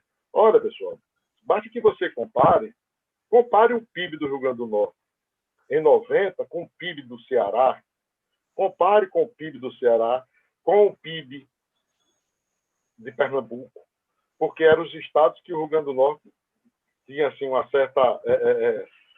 ombreava, né? Utilizando aqui um termo mais popular. Né? Então, e a gente perdeu o bonde. Então, esse crime que foi cometido contra a economia popular passa muito pela liquidação do Bandeira. Então, o Estado perdeu e todos nós estamos pagando, e eu não sei por quanto tempo a gente ainda vai continuar com essas dificuldades econômicas e financeiras, tudo fruto dessa liquidação precipitada, dessa ação precipitada, e, além de ser precipitada, ela não correspondia à realidade, porque o banco era bem administrado, o banco tinha recursos. A crédito imobiliário, ela não foi liquidada. Eles utilizaram a liquidação do banco para usar a liquidação da crédito imobiliário, porque o banco era o dono da crédito imobiliário. A crédito imobiliário, para vocês terem uma ideia, financiamento de imóveis aqui, praticava taxas acessíveis, milhares de imóveis financiados pela crédito imobiliário do Bandeira, conjuntos que nós temos aqui, vários conjuntos financiados também pela crédito imobiliário, e todo esse pessoal fica órfão, né? O órfão na área imobiliária, o órfão na área de crédito, o órfão na área de investimento, né? A quem você vai recorrer? Qual é o banco hoje que você pode ter acesso, né? Embora hoje já seja uma configuração diferente, mas o Bandeira certamente estaria também, porque sempre esteve à frente do seu tempo. A quem você vai recorrer? Ao pequeno empresário. Agora, nessa pandemia, como é que ele vai conseguir o crédito? Depois que passar esse auxílio emergencial, onde é que ele vai conseguir fazer para melhorar o seu fluxo de caixa? Qual é o banco do seu Estado? Qual é o banco que realmente era comprometido com o desenvolvimento do Estado? Então, eu queria dar, Jaime e Josué, esse depoimento, até para que vocês saibam que isso é história. Né? Isso é história e é bom a gente ter esse compromisso de deixar a história, a verdade, né? Não a falsa verdade, conforme foi colocado aí pelo professor Jacques. Era isso mesmo. Obrigado. Bem, tem aqui algumas perguntas, até bastante pergunta, eu diria, e vou começar a pontuar uma a uma para a gente fazendo um ping-pong. O primeiro é o senhor Pedro Paulo Spencer Soares. Pergunta o seguinte: a falta de um modelo mais distribuído na gestão dos recursos públicos não se tornou um obstáculo para a boa performance do Bandeira como agente financeiro imobiliário? É a pergunta dele. Ou seja, era uma instituição bem gerida, apesar de ser pública. O banco, o Bandeira, a imobiliária financeira, o sistema financeiro sempre trabalhou, como eu disse, de forma correta. O problema do banco financeiro quando o banco capta recursos, o que é que acontece? Você tem que ter um lastro para aquele dinheiro que você captou de alguém e você vai, no futuro, repassar. Então, o banco trabalhou correto, todas as operações foram lastreadas. A situação na época era muito diferente da situação de hoje, não há a menor comparação para que você tenha sobre a situação atual. Então, o que o Banco Central vinha fazendo na época e continua fazendo hoje, ele vem tentando melhorar, mas num determinado momento, naquela ocasião, o Banco Central se prestou para uma outra situação, que não era a finalidade dele, infelizmente. Ele se prestou para tentar fazer com que o governo do Estado conseguisse o auxílio. No caso da pergunta, o banco funcionava perfeitamente bem, não tinha problema nenhum, estava tudo tranquilo, não havia motivo para essa... E estava inserido no contexto da época. O contexto da época era necessário a presença dos bancos estaduais. Hoje é necessário? Não sei. Teria que se rever a questão de estatização ou não. Mas, na época, todos os bancos estaduais foram importantes, não só para o governo do Estado, como para toda a população do Estado, porque, inclusive, ele ia a interiores que ninguém queria. A bancarização, que hoje ainda não existe no total, naquela época ainda era mais difícil. O Banco Central, o Banco Estadual contribuía para melhorar a qualidade da bancarização da época. Outra pergunta aí? Aqui o Tarcísio Martins, que também na época venceu essa história, né? Ele era o contador do Paraibã, então venceu na mesma data que teve a liquidação decretada. Foi. Ele diz aqui que as razões alegadas nos pareceres técnicos para a liquidação das instituições são idênticas e insustentáveis, né? Ou seja, é uma situação bem parecida, ou seja, a situação lá é o retrato do que aconteceu aqui no Bandeira. Aqui, exatamente. Aqui, a senhora Lúcia Solano também boa noite, está lhe cumprimentando. Trabalhou com você na Bandeira Crédito Imobiliário, BCI. Prazer em falar com você, Lúcia. Então, tem mais aqui. Vamos ver aqui mais alguma pergunta. Ela trabalhava no gabinete da gestão do então diretor Gilberto Moraes, né? O Tarcísio está aqui também falando novamente que o banco não passou por liquidação ordinária como uma empresa qualquer. Está aqui citando. Enfim, na verdade, a gente vê que utilizou-se, né, da informação contábil, ou seja, essa é um verdadeiro absurdo. Você fazer uma provisão de uma ação que está começando somente para ter um PL contábil, né? Daí você vê a importância assim da contabilidade nesse momento, ou seja, aquele balanço não ficou correto, né? Ou seja, utilizou-se de um documento produzido, imagino que pelo liquidante, né, Jair? Exatamente. Para mostrar uma situação que, na verdade, não era a situação do banco. Ou seja, o banco estava saudável pelos números apresentados. Essa questão aí da implantação, como você falou hoje, acho que a gente está num momento bem... O sistema mais complexo existente hoje de um sistema de gestão não é como foi. Eu também tive uma experiência em 1990, em empresa que usava também mecanografia e passou a usar informática, e realmente é um desastre essa implantação. E não era motivo para nenhuma empresa ser fechada em função desse motivo, né? Infelizmente, o único motivo que eu vislumbro assim seria realmente agilizar o processo junto ao Banco Mundial. Foi um trauma muito grande. Jamais era uma época diferente. Um presidente da República jamais poderia, ou um diretor de fiscalização, inclusive quem assina o voto que é submetido à diretoria do Banco Central e que é aprovado, é o professor Eliseu Martins, um grande nome para quem é estudante de ciências contábeis sabe, um grande nome profissional, um grande nome, vários livros escritos, uma carreira brilhante, um profissional competente, mas eu não sei o que aconteceu naquela época para que o professor Eliseu Martins formulasse esse voto com base em informações, devem ter sido passadas informações da Delegacia Regional de Recife para lá. Aqui, agora, uma coisa vai puxando a outra. O Banco Central mandava, para você ter uma ideia, Josué, todo mês de junho e todo mês de dezembro, o Banco Central aportava em Natal para acompanhar a elaboração do balanço do banco.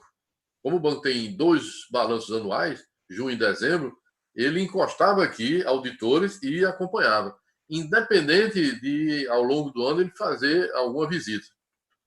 Havia um auditor do Banco Central que provavelmente deve ter feito algum tipo de relatório que culminou na liquidação do banco. Então, se aproveitaram de algum relatório, provavelmente escrito com tinta mais forte, e como eu provo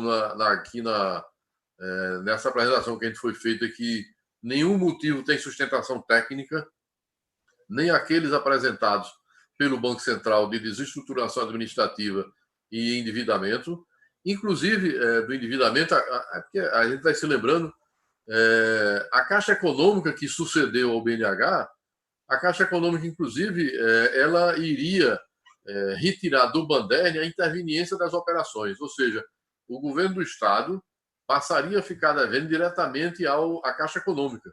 e o Bandeira sairia da interveniência. Ou seja, o endividamento era praticamente a zero, porque a maior parte era do governo do Estado, né? E o Banco Central nem isso aí levou em conta. Aqui tem uma pergunta, o banco, ou seja, o Bandeira dava lucro? Sim. Sim. Deu resultado. Inclusive, havia o balancete de agosto apresentou resultado positivo, inclusive foi uma surpresa para o liquidante. O liquidante, no mês de agosto, dava um resultado positivo. Eu não me lembro, provavelmente pode ter dado algum tipo de prejuízo mais atrás, mas ele vinha dando lucro. E em agosto de 90 era lucro. Era positivo e o liquidante estranhou o resultado positivo e o patrimônio líquido positivo, porque ele não sentia segurança numa situação dessa, onde tudo positivo, por que liquidar? Né? Então ele fabricou. Pois é, o Ricardo Felipe está perguntando se seria viável a abertura de um banco similar ao Bandeira. Bom, a situação hoje é uma situação muito diferente da situação de 1990, né? Na época não era para ter sido liquidado. Se hoje Banco Estadual seria para voltar, eu não sei. Hoje tenho minhas dúvidas se o Bandeira tivesse ainda vivo, ele estaria vivo até agora ou não teria sido privatizado. A exemplo do que aconteceu com o Paraibã, com o Banco do Piauí. Eu não sei se teria espaço para um banco estatal aqui no estado. É difícil de dizer. Não tenho como fazer uma avaliação sobre isso agora. Acho difícil. Em princípio, acho difícil. Bem, aqui o Viagem Brasil, né? Mas não está patrocinado, mas é o que está aparecendo aqui. Está perguntando se o FMI sempre explorou o Brasil. Bom, isso aí já é uma pergunta que foge ao contexto da apresentação. Né? Aí a gente já vai devagar sobre situação de economia, que não é o caso agora da apresentação. Naquele momento ele tinha mais, que estava com dinheiro, podia fazer as exigências, né?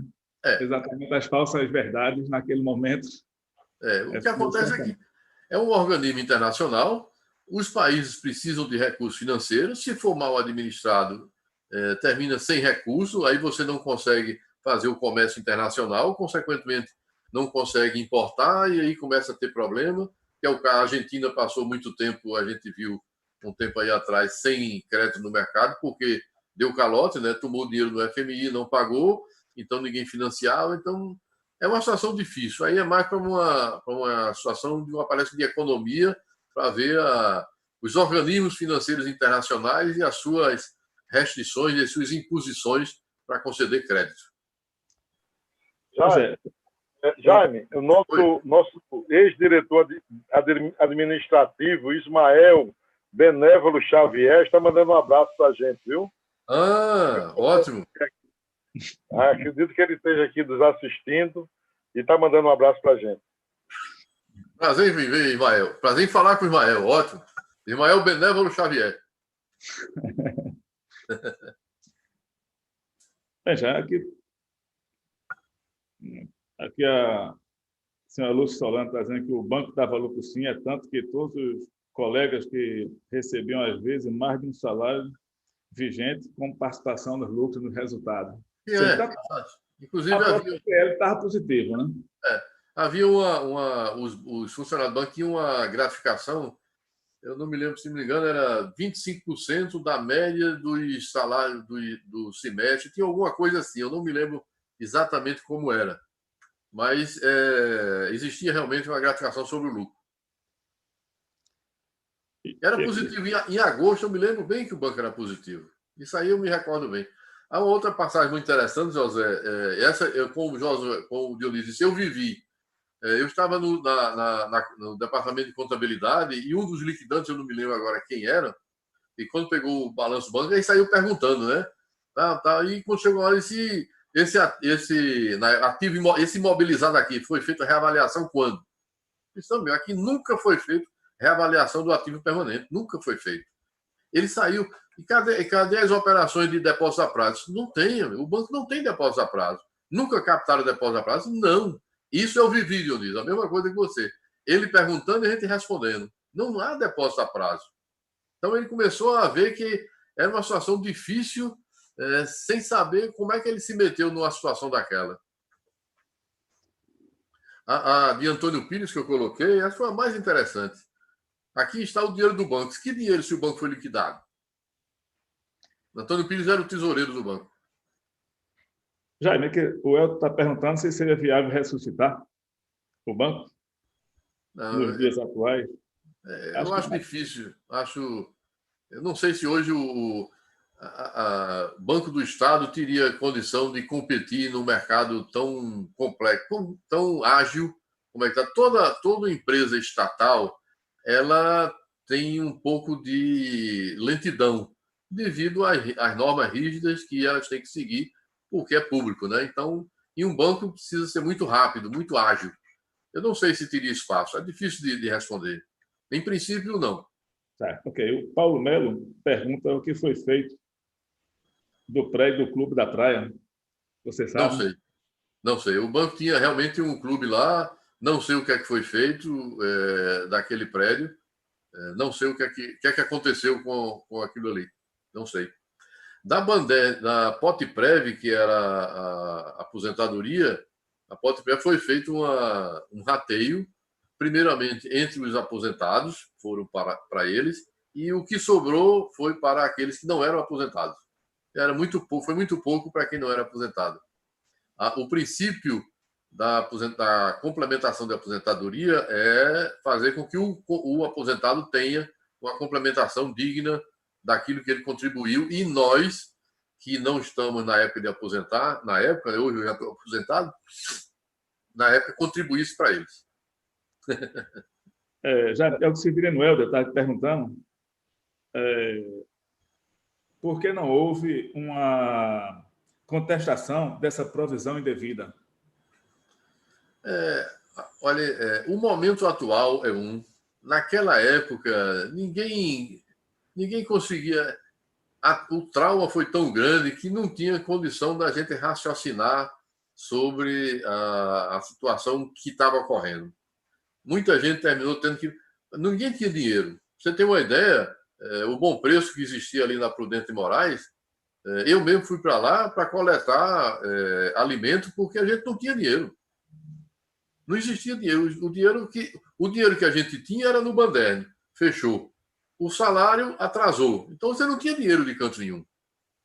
Os funcionários do banco não tinham. Então, o trauma foi tão grande e a preocupação com conseguir outro emprego, alguma coisa, ninguém tinha como cabeça para. Hoje, o que a gente fez aqui, essa apresentação, a monografia, foi feita já depois, com a cabeça fria, tecnicamente olhando, mas na época não existia isso. Era um momento muito difícil. Dionísio, que viveu também, sabe como era na época a cabeça para pensar certas situações, tecnicamente. Muito difícil. Exato. Não, e outra coisa, Jade, toda a energia na época era para a reabertura. Isso, bem lembrado. Nunca perdeu a esperança de reabrir, porque se achava que tinha sido cometida uma violência indevida e que, se a gente conseguisse comprovar isso daí, seria revertido. Então, sempre assim, vai reverter. Esse mês não, mas o próximo mês vai. E o liquidante também, ele alimentava isso. Né? Depois que eles perceberam que era indevida a liquidação, por conta da situação que o Banderne estava, eles alimentavam, se prontificaram a encaminhar a reabertura. E o voto diz isso, porque o próprio Banco Central aceita que reabra. Né? Não é verdade? E você nem comentou, Jair, por que foi que nós não reabrimos e a Paraíba reabriu. Ainda teria tempo para falar sobre isso? Eu coloquei no final, Dionísio, da palestra que a gente não... Ninguém sabe o porquê não reabriu aqui, já que nenhum funcionário participou das conversações entre o Banderne, o governo do Estado e o Banco Central. A gente não sabe. Só quem participava disso era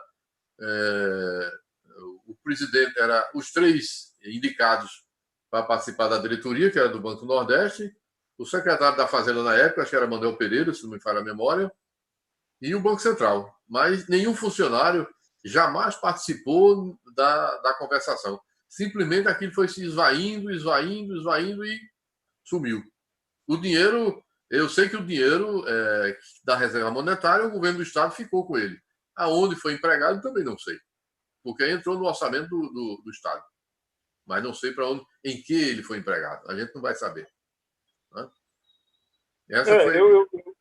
Porque eu só fiquei lá até 92, né? Por isso que eu não soube, não tinha essa informação. Mas toda a energia está aí. Eu sei que exatamente.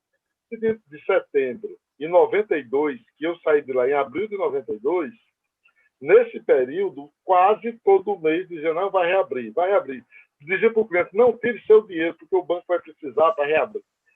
Então, talvez seja por isso que não tenha havido essa contestação, nem esse movimento. E outra coisa é que foi muito traumático, né, Jaime? Foi um trauma muito grande para todo mundo, né? Mas você, Dionísio, colocou bem. Toda a energia, respondendo a pergunta aí, Josué, toda a energia era direcionada para a reabertura do banco. Inclusive, o liquidante sempre alimentou, forneceu todas as informações. O liquidante ajudava na tentativa da reabertura. Ele viu que o que foi feito, tudo errado do que foi feito, ele ajudava na reabertura. Ele queria a reabertura. Mas, infelizmente, as conversações para a reabertura, eu não sei realmente, ninguém sabe. Isso aí, como ninguém participou das conversações, a gente não sabe. E eu vivi o momento da reabertura, inclusive eu era o contador do banco quando estava nas tratativas da reabertura. Inclusive, agora uma colocação, José, para quem é da área de ciências contábeis, por exemplo, o banco estava na tratativa de reabertura. E na reabertura, o balanço do banco ia representar a situação atual. Tá? Então, existia no banco vários funcionários, dos 350 que ficaram no banco, vários funcionários entraram com várias ações depois, inclusive os 350 que estavam no banco. E eu me recordo, eu não me lembro qual foi a ação que foi ganho, já na segunda instância, eu acho, já não me lembro se foi na terceira ou na segunda, que então eu resolvi provisionar, porque atingia aos funcionários que estavam no governo do Estado e atingia também vários funcionários que estavam no banco, e era um volume relativo. Então, eu digo, eu vou provisionar, porque eu tenho aqui uma decisão judicial que dá ganho de causa, pode ainda recorrer, pode, mas eu vou provisionar. Por quê? No momento em que se for estudar a reabertura do banco, o passivo vai encontrar esse passivo. E esse passivo está registrado. Eu provisionei o passivo. Não vou deixar isso para, de repente, essa questão aparecer e vão perguntar, olha, por que na época não foi feita uma provisão? Ninguém sabia disso? Então, eu provisionei. Fiz a provisão, eu era o contador do banco, fiz a provisão, o Valdemir deve estar me ouvindo, ele conhece bem essa história, e o balanço foi para o liquidante. E o liquidante, na época, já era o outro liquidante, não era o que chegou no dia 20 de setembro, e também era contador. Ele não concordou com a provisão que eu fiz e determinou que eu estornasse. E eu disse que não estornava. E expliquei a ele, disse, olha, nós estamos num processo de reabertura. Existe uma demanda judicial que já foi julgada procedente, já em segunda instância. Se não me engano, foi já em segunda instância. Então, isso aqui é melhor colocar, porque, de repente, isso vai aparecer e a gente não tem o recurso. Então, vamos colocar logo, porque o Banco Central fica sabendo, todos os atores do processo vão ficar sabendo, senão eu não concordo. Então, se você não concorda, você tira. Agora, eu não vou tirar. Então, você vai perder o cargo, você não pode me demitir. Então, ele me tirou o cargo, não me demitiu, mas me tirou do chefe de departamento, eu fiquei como funcionário comum lá, pronto. Mas eu fiz a provisão com base em um julgamento de um juiz e já em segunda instância, que indicava que haveria provavelmente ter que fazer esse pagamento. E o momento também que era da reabertura, né? Para não deixar sem conhecimento de quem estava tratando da reabertura de um processo já em fase adiantada de julgamento. Jaime, tem uma pergunta aqui. Viu, José? Só mais um segundo. O Bandeira tem uma situação assim tão relativamente confortável que ainda hoje está em processo de liquidação, né? A crédito imobiliário ainda hoje não funciona lá na Engerne, né? Jaime? É verdade. Né? Tem uns ex-colegas nossos da época, que ainda trabalham no Banderno, né? Exato. Nós temos, inclusive, um funcionário do Banderno ainda na ativa. Por decisão judicial, mas está na ativa. Né? Pronto, José, pode. Tem duas perguntas aqui. Antes de fazer a pergunta do seu amigo pescador, que está aqui insistindo em fazer, você sabe quem é? Joãozinho? Exatamente, o pescador. Maria Montenegro Ribeiro. Duas vezes a mesma pergunta, mas eu vou só fazer depois dessa que eu vou fazer agora. Pergunta aqui o Flávio Pedrosa se não havia condições de algum recurso referente a esse parecer insustentável do Bacen na época. E também tem a outra pergunta se não houve nenhum, talvez, esforço dos políticos, né, no sentido de reverter a medida. Né? Eu não vi o final. Se houve essa questão de alguma condição não havia condições de algum recurso referente a esse parecer insustentável do Banco Central na época, isso é uma pergunta. E também, assim, os políticos não fizeram nada para tentar reverter o fechamento do banco, né? Não, os políticos fizeram e tentaram e conseguiram. Tanto que o Paraibano foi reaberto, o Piauí foi reaberto, o único que não foi reaberto foi aqui. Foi a política que conseguiu recurso da reserva monetária para reabrir o banco. Agora, volta àquilo que o professor Dionísio colocou. Toda a energia era canalizada para reabrir o banco e nunca para estudar os motivos da liquidação. Ninguém nunca pensou nisso na época. Por incrível que pareça, durante todo o processo, ninguém pensou em contestar os motivos. Toda a energia era para reabrir o banco, reabrir o banco, reabrir o banco. E os políticos trabalharam para isso. Só que, como eu digo, por que não reabriu? Eu não sei. Mas as condições de reabertura foram iguais para todos os três. 2 reabriram, Paraibano e Piauí. Terceiro, o Banderno não reabriu. Por quê? Não sei. Ninguém sabe. Não acredito. Se alguém pode saber disso, teria que ser um dos 3 diretores indicados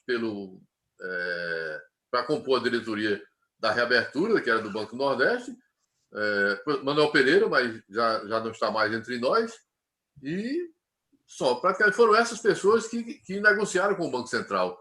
Por que ninguém sabe? Eu não sei, não tenho como adiantar nada. Falta de boa vontade, não sei por quê. Não há, ninguém pode, seria uma especulação dizer alguma coisa. Mas deixa eu dar uma pista aí, que me veio agora. Tudo é muito, depende da situação da época, né? A gente tem que voltar na época para entender.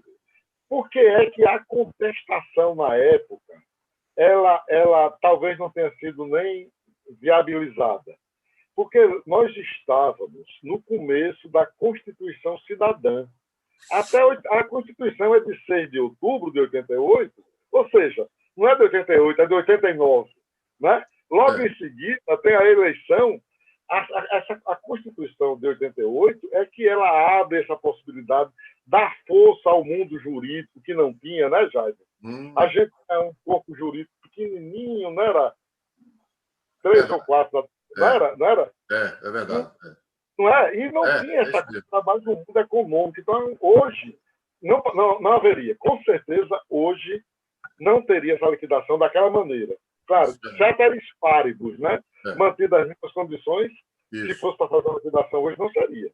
Mas, naquela época, nem a energia era toda para abrir, e segundo é que essa questão do aparato jurídico disponível não era tão forte, não. Tá?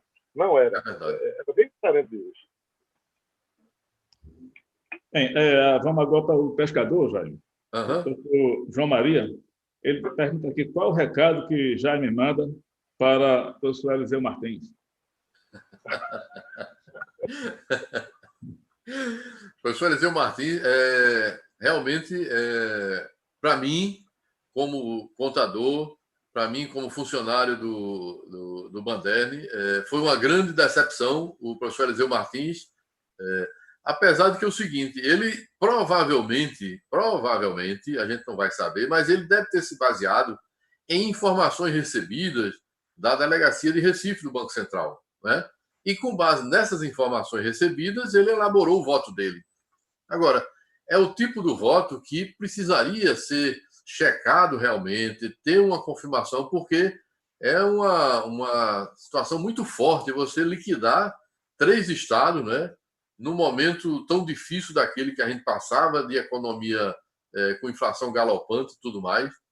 Ele deve ter se baseado nisso. Então, para mim, faltou um pouco mais dele de cuidado em checar as informações que ele estava recebendo. Ele provavelmente deve ter recebido de Recife e liquidou o banco. Mas é uma decepção para mim, porque uma pessoa com conhecimento dele, no cargo que ele ocupa, para ele tomar uma medida dessa, ele deveria estar bem, uma base bem sólida para evitar o que acontecer. Hoje, como Dionísio disse, ninguém não aconteceria mais, porque hoje a coisa é mais transparente. Primeiro haveria logo uma medida judicial, que na época ninguém nunca pensou nisso, ninguém nunca imaginava. Isso é coisa nova. Na época ninguém falava nisso, né? Acabar, isso aí liquidou, encerrou o assunto e pronto. O Banco Central muitas vezes não tinha interesse em liquidar, tanto que qual foi o outro banco estadual que foi liquidado? Nenhum. Não foi liquidado mais nenhum banco. O que o Banco Central incentivou a privatização, ou seja, evitar o trauma do que ele fez. Uma liquidação é um trauma muito grande. Todos os correntistas sofreram, o governo do estado sofreu, funcionário, um trauma muito forte. Não havia necessidade disso.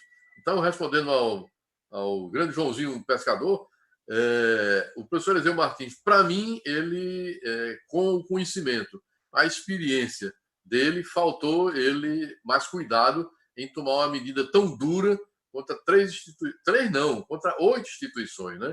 E ele deveria estar sabendo, se o motivo realmente foi esse, de agilizar. Pode ser que alguém tenha solicitado do governo federal que ver se não tinha nenhum banco em condição de liquidar, para então agilizar o processo lá em cima e já provar que o governo federal estava de acordo com o processo de privatização e liquidação, né?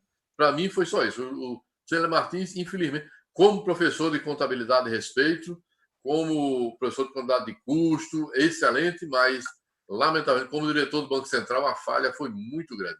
Imperdoável. Lamento muito, mas para mim foi imperdoável. Quem sabe um dia eu não consigo ver isso pessoalmente a ele, né? Pode ser que aí, como a nossa situação vai ficar gravada, né, no YouTube, se ele acessar, ele vai ouvir e está aqui, estou pronto para conversar com ele. Mas essa é a minha impressão sobre ele.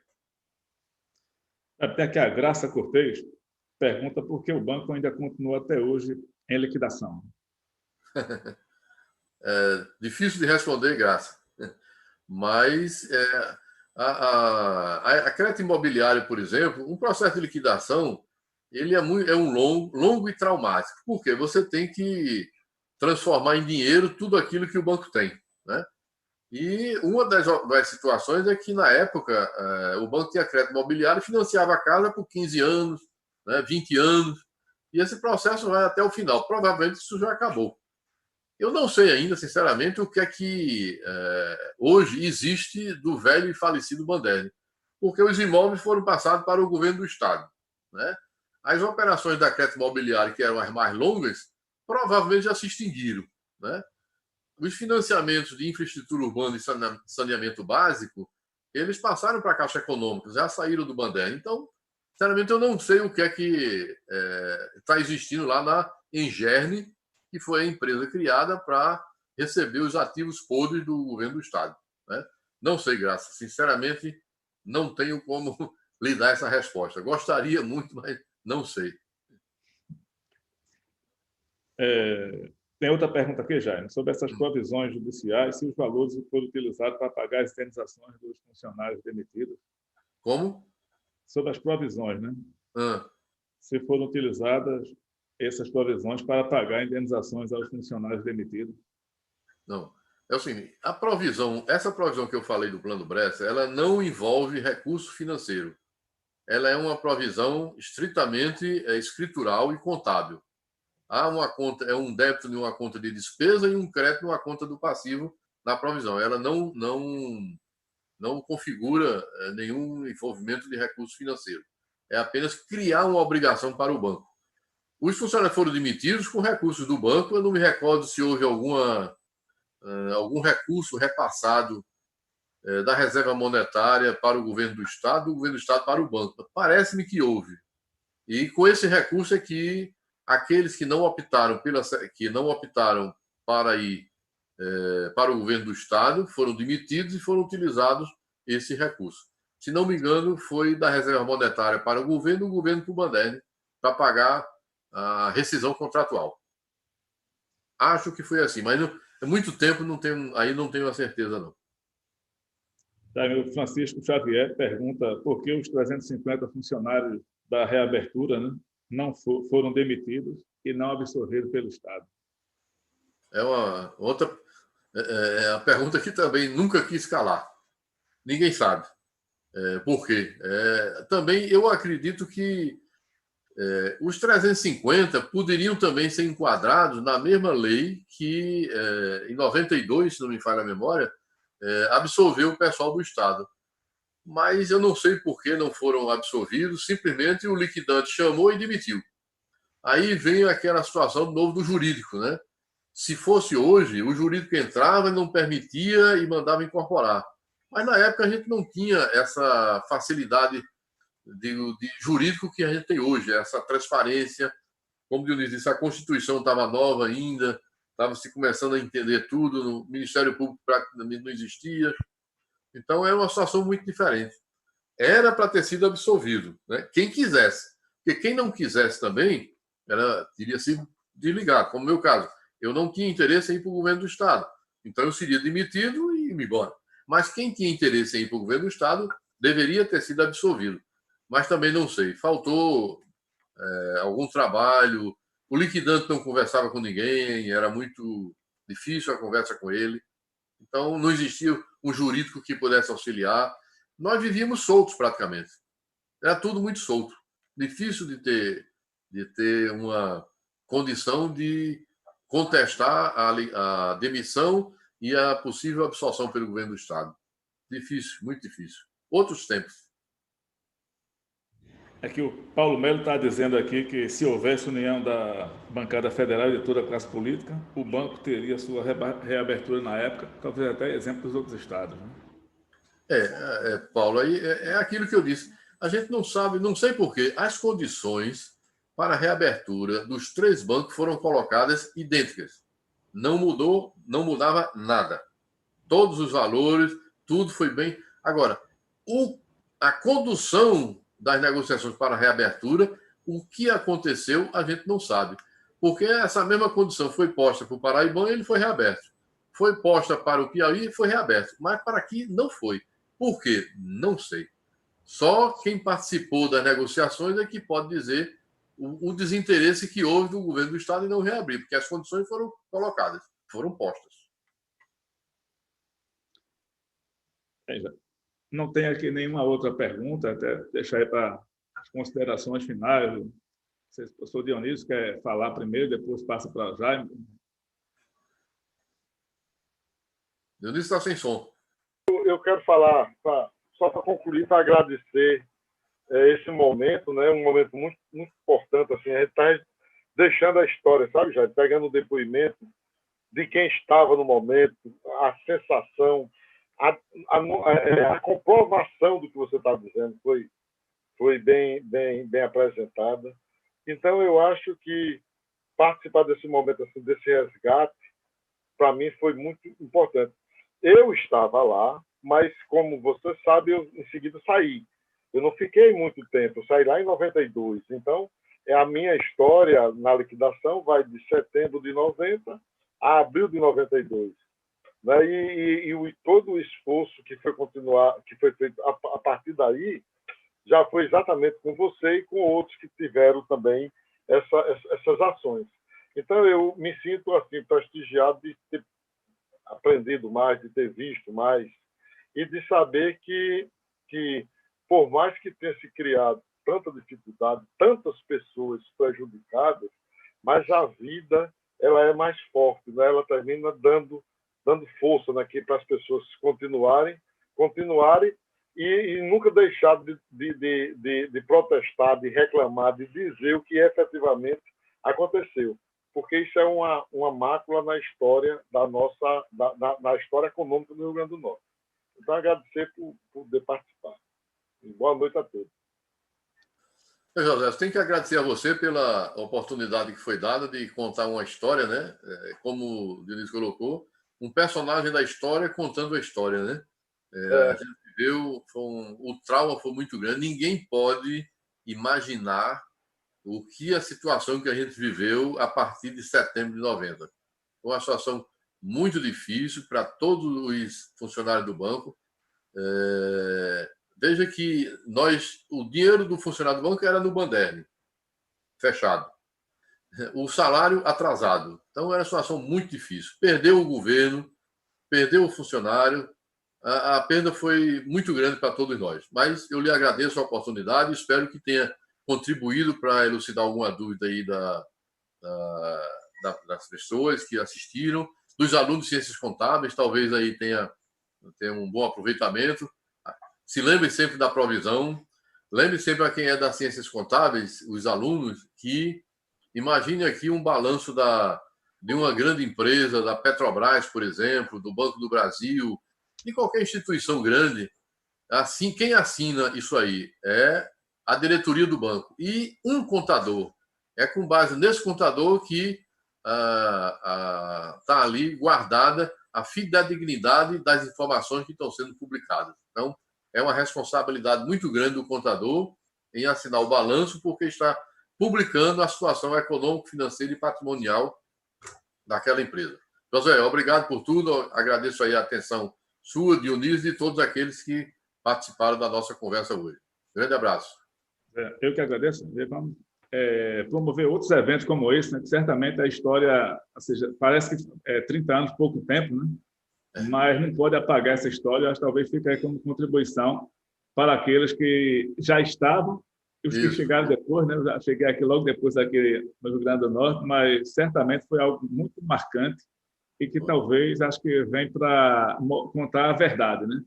Exatamente. Para quem não estava, saber agora o que de fato aconteceu. Então, muito obrigado também pela participação, foi muito bom, muito esclarecedor, muito importante. Estou vendo aqui muitos elogios aqui à explanação. E vamos aí deixar gravado para depois, quem quiser. Tivemos o problema técnico no início, né? Mas faz parte dessa modernidade. Eu acho que a qualidade da informação supriu o problema técnico inicial. Muito obrigado a vocês. Obrigado também. Grande abraço. Até lá.